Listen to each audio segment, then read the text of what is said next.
ngày hi tha la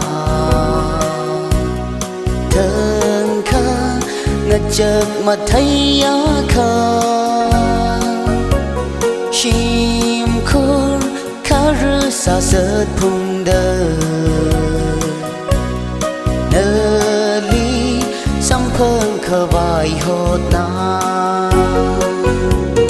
nơ con xa khờ dòng ra khờ ngà nơ chết thấy khờ vàng quý khá ngài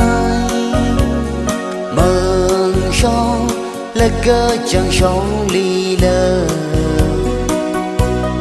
nơ na in ly chót ngơ sơ khô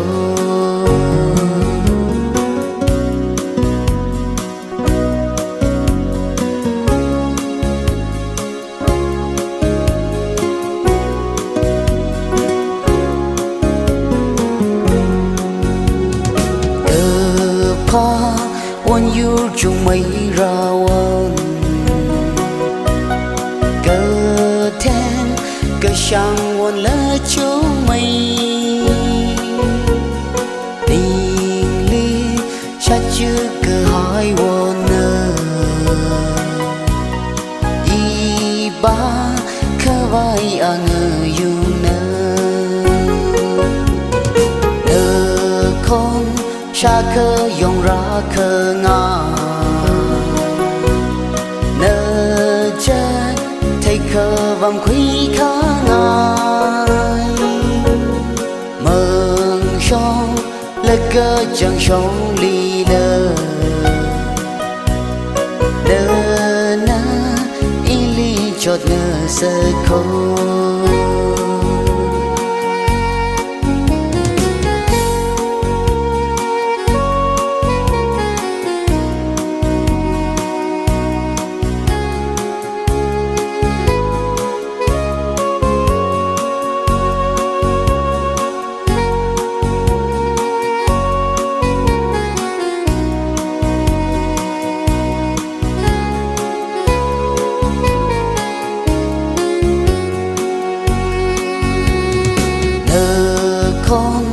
xa khờ dòng ra khờ ngà nơ chết thấy khờ vàng quý khá ngài mừng sông lơ cơ chẳng sông ly lơ nơ na in ly chót ngơ sơ khô